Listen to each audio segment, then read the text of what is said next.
The Baltimore Ravens struck gold with the official numbers for the 2024 NFL salary cap. We talk about why and so much more coming up next here on this episode of Locked On Ravens. You are Locked On Ravens, your daily Baltimore Ravens podcast, part of the Locked On Podcast Network, your team every day.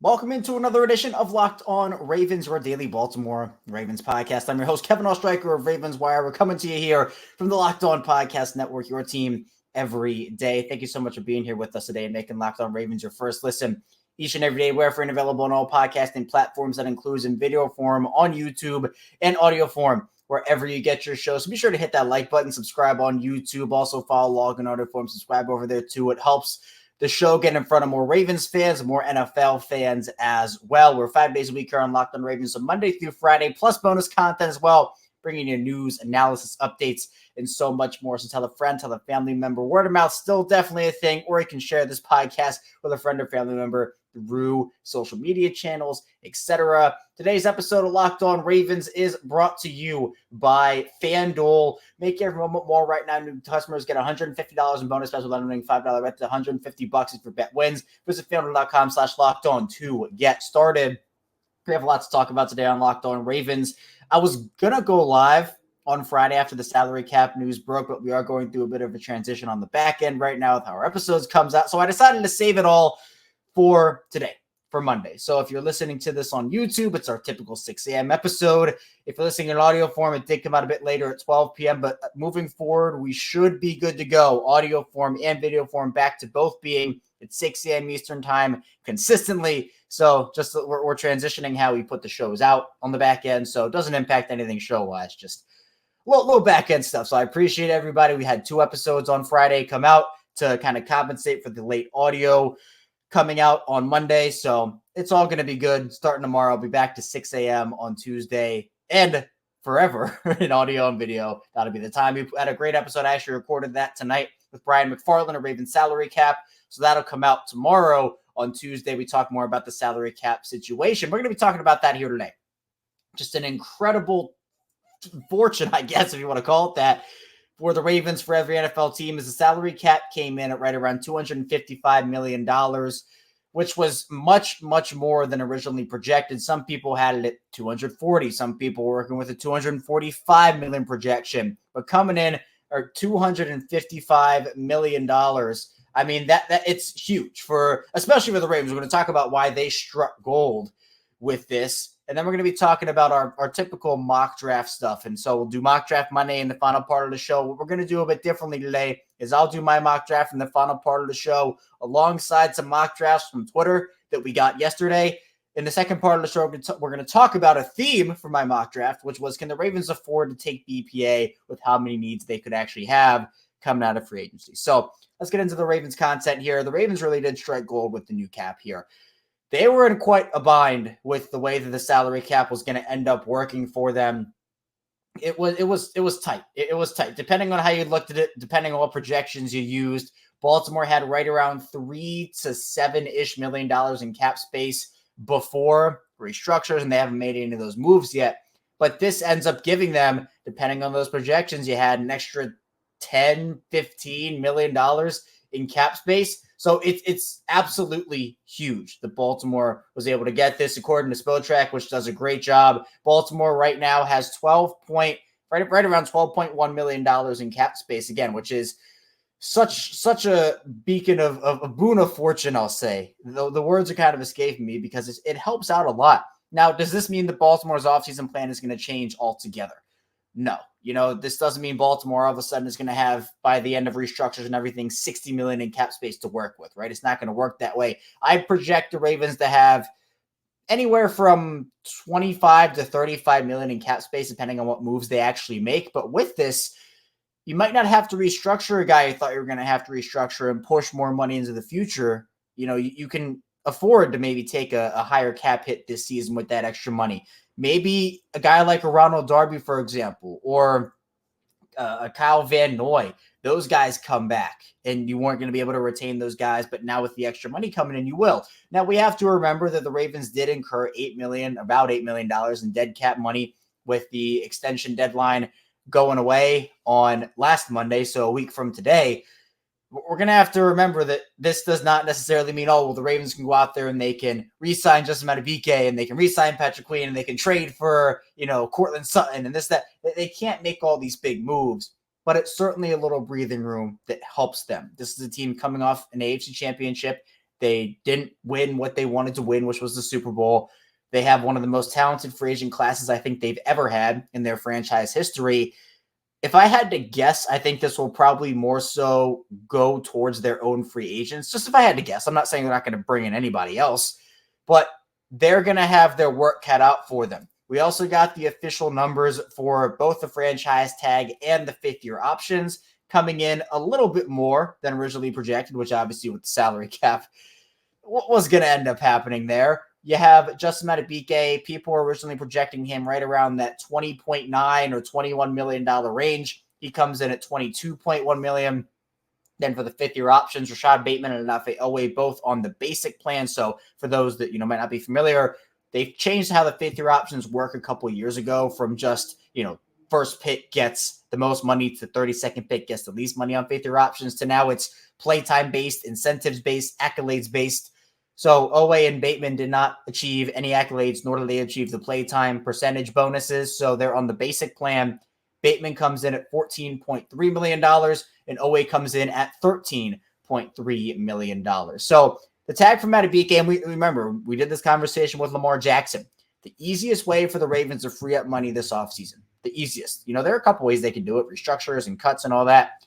But if they tag Justin Madubuike, that's a one-year guaranteed contract at $22.1 million. So that cap hit for 2024 will be $22.1 million. Now, if they tag him, they'll have until July to work out the extension. And by the way, if anybody's wondering about if they can tag Patrick Queen or not, I mean, they can, but that number would be $24 million. So it's actually cheaper to tag Madubuike in the first place, which I think they should do anyway. But they can extend Madubuike if they give him the franchise tag. Again, it's July deadline. And that would end up with the way that this contract will likely be structured. It'll be a backloaded contract. So that first year, you'll probably have a low base salary. You can put as much money as you want to into the signing bonuses. And that, again, will create some restructurability in the future. But you can free up a lot of the 2024 money that Madubuike would have on the franchise tag with a long-term extension. So even though the total money number would look higher, that total money is going to be in the back end of the contract, not the front end of the contract. So that's one way they can do it. In terms of the fifth-year options, look, the way Bateman has played, I understand there's potential there. And look, it doesn't mean that he doesn't have it and can't perform, but I'd probably take the Patrick Queen route with Rashad Bateman and probably decline the option. And then if he turns it on, go ahead and sign him to an extension. Or, maybe he prices himself out, but I think there is less of a precedent to let him walk as opposed to Queen because the Ravens are already paying Roquan $100 million. I get that, a lot of people want Patrick Queen back. I do too. I think Patrick Queen would be awesome long-term next to Roquan. But in terms of the wide receiver position, if Rashad Bateman just goes and balls out next year with a declined fifth-year option, you can re-sign him because the only receiver on your roster after 2025 right now at the time of this recording is Zay Flowers. So I think you would have more of a case to bring Bateman back and re-sign him on a bigger contract as opposed to Patrick Queen, who, again, I still would want back. Oweh, I'd probably accept it. I'd probably take the risk on Oweh just because we've just seen flashes from him. Not that we haven't seen him from Bateman, but the edge rusher position, I think that it's interesting. Now, the case you can make for picking up Bateman's option is the way wide receiver contracts have worked over the last handful of years. And same thing with edge rushers. They're both premium positions. 14.3 for Bateman if he balls out and turns into a stud. And same thing, 13.3 for Oweh. Those are steals. Those one-year salaries are steals. So that's the case for picking up both guys. But if I had to predict what they do, I'd still probably say they decline Bateman and pick up Oweh. But we'll see. I would not hate it if they picked up Bateman's option. I'm not saying I would hate that outcome. That's just what I'm personally thinking here. So Baltimore, they are in a better spot than they were, right? Again, they had about $2 million, $3 million in cap space going into this thing. Comes out with this great record-setting salary cap, $255 around that $1 million. And part of it has to do with the fact, again, the COVID money is coming back from when they lost, they had a ton of revenue loss from what happened with COVID. And then also the fact that they have just been crushing it. The NFL's been crushing it with media deals, advertising deals, and all that money is coming in hot. So we'll see what happens with future caps, because, again, some of that COVID money is coming back right now. But for now, it helps out not only the Ravens, obviously, it helps out every team, but the Ravens definitely needed it because they were not in a great salary cap spot to start this thing off. But they definitely got a boost from the NFL and the salary cap. Coming up, though, we'll transition into Mock Draft Monday mode, as we do every Monday here on Locked On Ravens. We'll first start off with a question. Can the Ravens afford to take BPA this year with all the needs they're going to have with their free agent class? So be sure to stay tuned. Lots to get to on Locked On Ravens.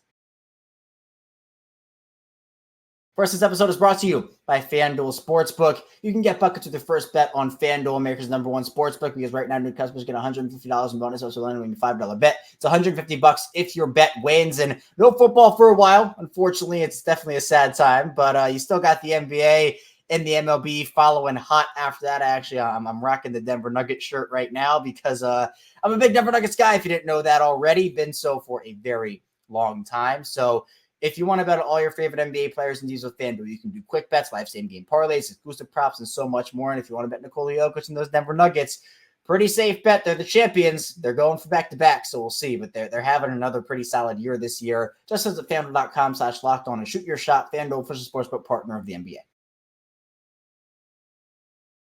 We're back, our second segment of Locked On Ravens. Kevin Allstriker still talking with you here on this Mock Draft Monday. Appreciate you tuning in today and making us your first listen each and every day here on Locked On Ravens. We've been building something awesome since 2019. That's when I took over this show.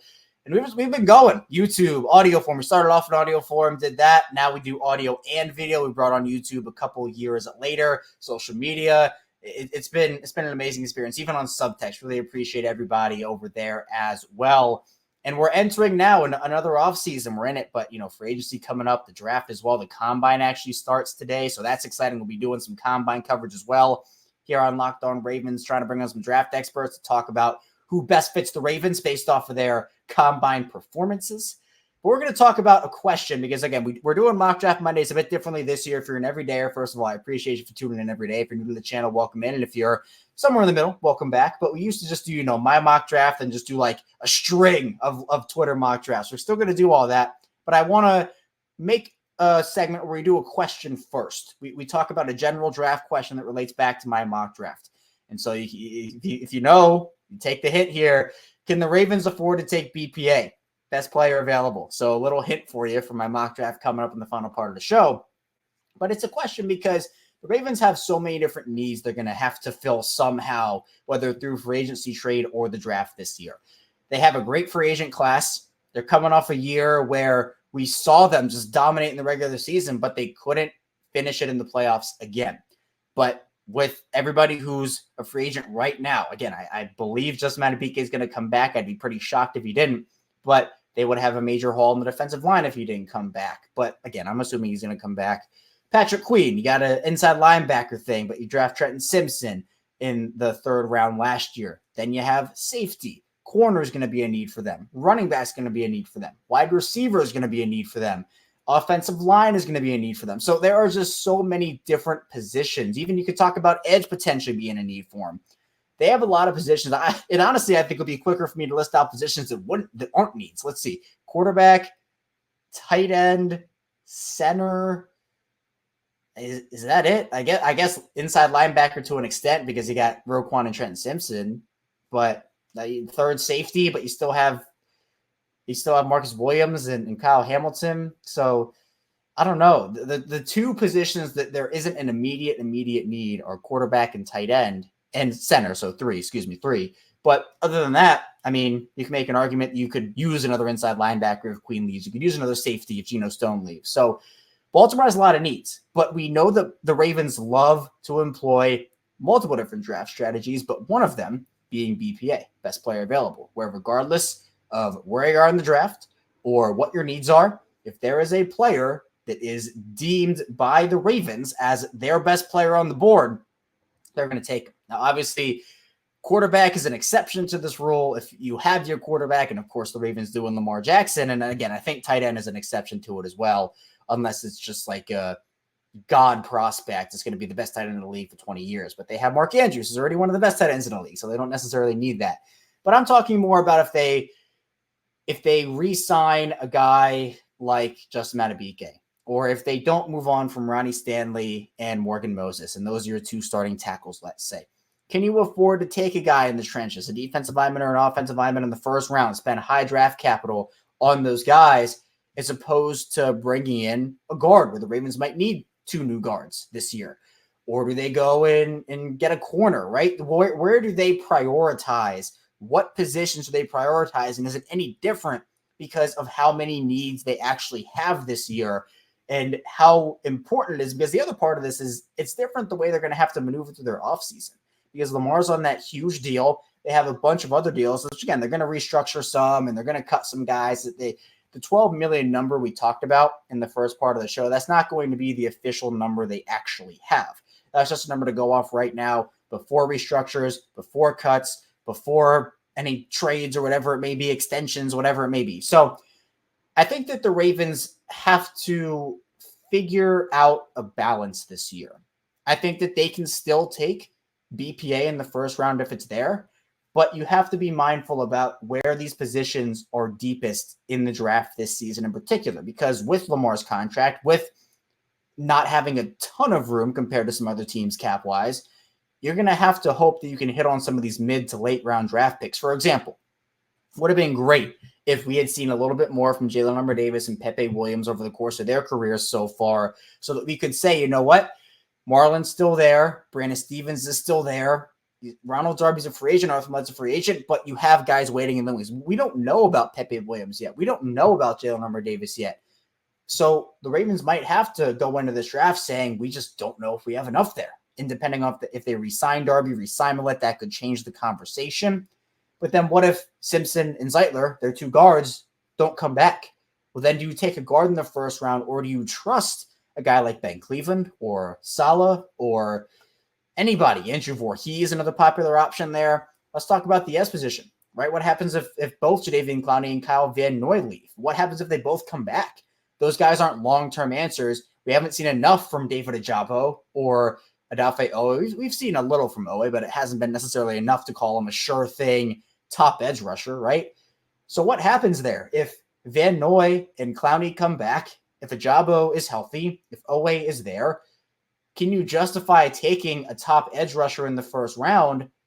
It's not a need if those guys come back, but it will be a need once those guys leave and or Ojabo doesn't pan out or Owe doesn't pan out. So the immediate needs for the Ravens right now on their roster, I do think corner is one they have to look at.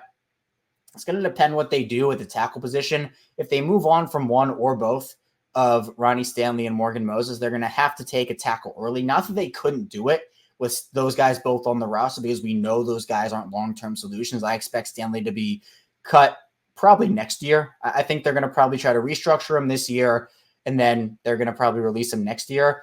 For Moses, I think his contract's a bargain, but what do you do if he goes down? You can't, and you also, here's another thing. I'm saying this now, and I'm going to keep saying it throughout the offseason. You cannot rotate your tackles next year. You can't do it. It worked for them this past year, but I can't believe you can win the Super Bowl doing that. I hope they prove me wrong. If it happens and they do it, I'll be one of the happiest people in the entire world. But I don't believe in rotating your tackles here, especially when, again, Stanley's been beat up for a long time now, whether it was the ankle he came back from or the new knee injuries he suffered last year. Morgan Moses, again, it was almost like like they do the load managing stuff in the NBA. It was almost like load managing. I personally don't think they should do that next year. I just don't. So if they get rid of Morgan Moses, do you plug Daniel Faalele in there? Do you draft a potential franchise guy in the first round to put behind Ronnie Stanley for a year, but then you're not getting production out of your first round pick? And I think at this point, the Ravens need to use all their draft picks as guys that can potentially contribute now. Lamar Jackson is 27 years old. It's his 7th NFL season. Every year you waste of that is a year of his prime down the drain. It's the same thing with any quarterback, right? Any year you waste in the quarterback's prime, it's gone. You're not getting it back. So a ton of interesting points with BPA, and coming up in the final part of the show, We'll do mock draft Monday. We'll do my mock draft first, and then we'll get to some on Twitter as well. So be sure to stay tuned. A lot to get to on Locked On Ravens. First, this show is sponsored by BetterHelp. How's your social battery right now? Is it drained? Are you bursting with energy? There could be some reasons why you're maybe feeling a little less social right now. Maybe it's because it's the winter, right? For me, I know that I'm just a lot happier when it's warm out. I'm a lot more energetic when it's warm out. It's just me. Some people like the cold, but it can be easier to ignore social batteries and spread ourselves, and especially with social gatherings picking up after the winter. What's the right amount of socializing for you, and how do you recharge? Maybe you thrive around people, or maybe you need some more alone time. Therapy can give you some self-awareness to build a social life that doesn't drain your battery. Therapy has so many different benefits, such as learning positive coping skills, how to set boundaries, and empower you to become the best version of yourself. And it isn't for those who's experienced major trauma. It's for everyone. If you're thinking about starting therapy, give BetterHelp a try. It's entirely online, designed to be convenient, flexible, and suited to your schedule. All you have to do is fill out a brief questionnaire to get matched with a licensed therapist and switch therapists anytime for no additional charge. Find your social sweet spot with BetterHelp. Visit BetterHelp.com/LockedOn to get 10% off your first month. That's BetterHelp, HELP.com/LockedOn. We are back, rounding out Locked On Ravens. Kevin Oestreicher still talking with you here on this Monday. Again, really appreciative of everybody for making Locked On Ravens your first listen today. Be sure to subscribe and follow along. If you are enjoying the Ravens content, even in the offseason, we do 5 days a week. Even in the down times of the offseason, the low periods, we have you covered. We come up with topics. It's really fun, and hopefully you join the community and start to come along for the ride if you're new here on the show. And if you've been with me for a while, again, really appreciate you checking in and always being here with me. Let's get into some mock drafts here. We're going to do mine first. Again, I did this yesterday. I put it on Twitter, and then we'll get to some mock drafts from Twitter, where if you see my tweet, I put it out on the Locked On Ravens account as well. I quote tweet mine. You can put your mock drafts below to have it, or at least have the chance for it to be read out here on the show. I try to get to as many as I can. But again, I see all the ones that are commented below on the Locked On Ravens tweet, but I need to get through a lot on the show, so I try to get to as many as I can, but I apologize if I do not get to yours. So let's start off with mine first. We're going to go through it, then we will get to some from Twitter. So for me, BPA was the spoiler here, right? I said that. So in the first round, number 30, I took Johnny Newton from Illinois, the defensive lineman. Now, he has Pro Bowl, All-Pro potential. But the question that I was asking was, look, if they re-sign Justin Madubuike, they have Broderick Washington, they have Michael Pierce, they have Travis Jones. Defensive line would not be a need for them in the first round if they were to re-sign Justin Madubuike. Now, Michael Pierce is not a long-term answer, but you can argue Madubuike for sure is. You can argue Travis Jones is on his way, and Broderick Washington is a nice young piece that hopefully can, play a little bit better next year or have more of an impact next year. Now, Newton is somebody that benefits from playing next to a bigger nose tackle, so Michael Pierce obviously would fit that bill next season, or this upcoming year, but we'll see what happens after he leaves. Newton is a force in the run game and someone that can generate pressure from the pocket. He's a do-it-all player and someone that I think is really intriguing. Now, we just had foot surgery, just came out about that, but I think that he'll be good to go. I mean, he's going to be good to go, I think, by his pro day, honestly. That's what the report said. But this is a special talent in Newton, and he's honestly probably going to go. I wouldn't be shocked if he goes in the top 15, top 20. So if he's there at 30, it's the classic BPA that the Ravens love, and I would not be shocked if they went with him. But it begs the question because they have so many other needs, which in the second round, I almost do the exact same thing. I take an offensive lineman, an offensive tackle here out of BYU, Kingsley Suamataia, who I think for me is somebody that the athleticism is there, the strength is there, the power is there. He's a tiny bit raw, but we've seen the flashes, right? This is not a project. He could come in and start day one, but it's going to depend if Ronnie Stanley is there and if Morgan Moses is there. But I feel a lot better if it's a second round pick. Kingsley's supposed to go in the first round. Like the fact that he was even here at 62 was ridiculous, or at least he's supposed to go in like the early second. The fact that he was here was BPA. Like this was a best player available draft here, which in the third round, I go Kyrie Jackson, the corner from Oregon, who was projected like a late second, early third round pick. He's in that 6'1", 6'2", 195 frame, which the Ravens do like that. Marlon is, I believe, 6 foot 200, 205 pounds. Brandon Stevens is, I think he's 6'1", 220. So he falls into that role. Super physical corner. good tackler. Now, he's not a physical tackler in terms of like, oh, he'll go and like shoulder somebody and like hit stick them, but he's a leg tackler and he's effective when he's a leg tackler. All around the ball, pass breakup, someone that I think really fits the mold of what the Ravens need. And look, Brandon Stevens at the time of this recording is a free agent after next season. So you got to start looking at some contingency plans. Plus, he's a younger option to maybe replace Ronald Darby as the third corner on the team. I went Javon Solomon in the 4th round here out of Troy. We talked about him last week. Really refined edge rusher, has a bunch of moves and is great as a speed rusher. Now, obviously, the question for him, he had a bunch of sacks at Troy, but can he produce at the next level? Can he produce it in the NFL? Because he wasn't going against Power 5 schools every week, right? Troy is not a Power 5 school. So that's a question for him, but I still like the potential. Ray Davis, a 134 out of Kentucky, shorter stature, has a lot of carries, had a lot of carries, but I like Ray Davis as somebody that can come in and then, if they sign a Derrick Henry, if you have a backfield of Derrick Henry and Justice Hill and Ray Davis, and then Keaton Mitchell comes back midseason and Ray Davis almost takes a back seat, right? I personally think that would be great because, again, I think he's going to take on a lot less of a workload, obviously, in Baltimore. They did at Kentucky or even when he transferred in. So I think that Davis would be a solid pick here, but he does have some tread on his tires. 164, I took Kenny Logan Jr. out of Kansas. 4-year starter, really refined player around the ball. Now, for him, he's not the best athlete in the world, but the production has been there. He's a physical player. And I think, again, if you're losing Geno Stone, bringing in Kenny Logan would be a good option for you. Joshua Cephas out of UTSA, the wide receiver at 226. Somebody that's a 6'2 wide receiver and can go up, catch the jump ball.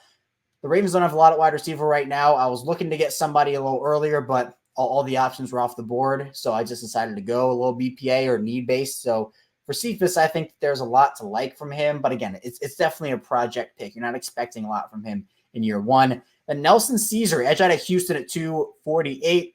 This was more of a, again, best player available pick. I didn't necessarily love going to edge players in this draft. I feel like, again, how many guys are going to actually come back from come back to the Ravens, whether it's a guy like Clowney, a guy like Van Noy. You still have Tavius Robinson as a year 2 player plus Ajabo and Owe. Caesar's somebody that is, again, a speed rusher, but doesn't hold up well against the run, so we have to get better at that. As a flyer, though, I think it's fine.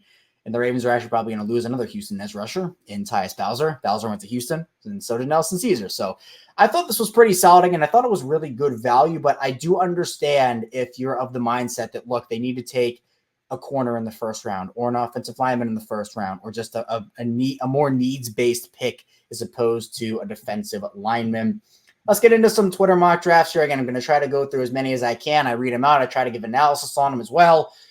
So let's start off. And again, there's no favoritism here. I literally just go in the order of the way they're put out on the tweet. So we'll first start out here with Be More Finest, who said, last year got me hungry. This year is for more picks. Jackpot all the way to Super Bowl in NOLA. So I can't see the exact trades that were made, but there was a trade back here to number 39 from 30. Zach Frazier, the center from West Virginia. He's probably going to play guard on the Ravens. So Frazier from West Virginia, then Patrick Paul. So double offensive line pick here at Houston, 62 there. Brendan Rice, wide receiver, 93 from USC there. Muhammad Kamara, edge from Colorado State at 131. Javon Baker, wide receiver from UCF at 134. Garrett Greenfield, offensive tackle from South Dakota State, 149. Christian Boyd, defensive tackle from Northern Iowa, 164. Sion Vaki, the safety from Utah, 167. Jarvis Brownlee, corner from Louisville, at 169. Renardo Green, corner from Florida State, at 174. And Jalen Harrell, edge from Michigan, at 226. The back-to-back offensive line is interesting. So for me, I think that you have 3 offensive linemen here. What I would probably do is I would knock that down to 2, and I would maybe add a mid-round running back here somewhere. I think 62 or 39, honestly, this running back class is not good enough for that. So if you want to go Frazier and Patrick Paul, which I like both guys, Patrick Paul in particular, I think is going to start to get a lot more hype and maybe get taken in the 40s or 50s. But maybe you replace Garrett Greenfield here with a running back like a Ray Davis or Braylon Allen's there, or a guy.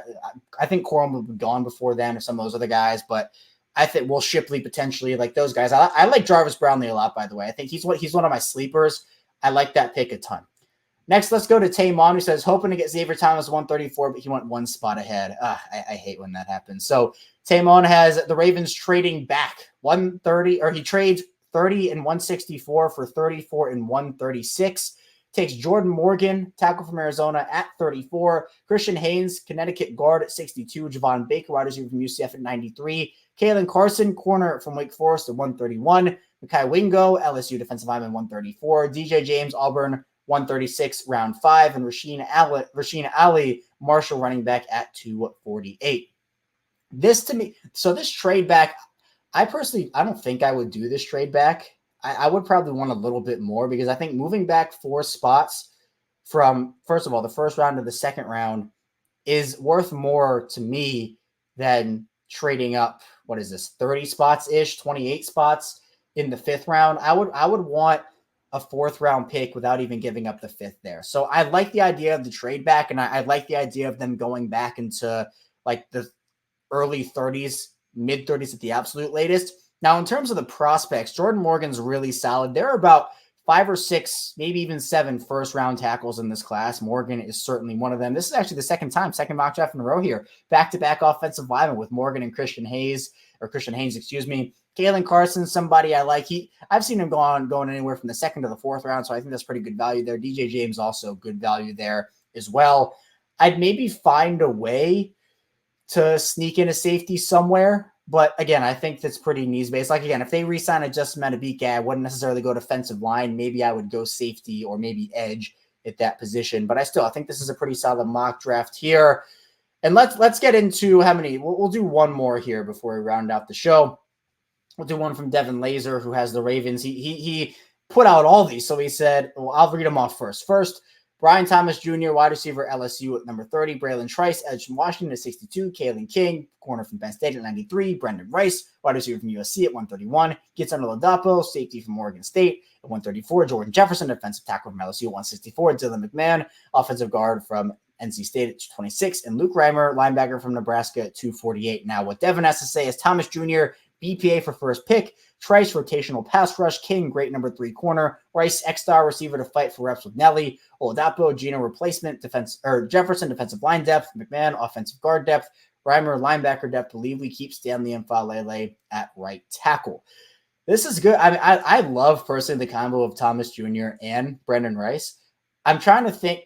They might not have enough room for 2 wide receivers in this draft class. They would have to do the young thing. This would be back to 2022. They would have to do the young thing again at wide receiver. And I'm sure a lot of the fan base is scarred by that. But Thomas Jr. would be a BPA pick for sure. I like Braylon Trice a lot. I think that he's somebody that could make an impact for him. And again, we don't know about Ojabo yet.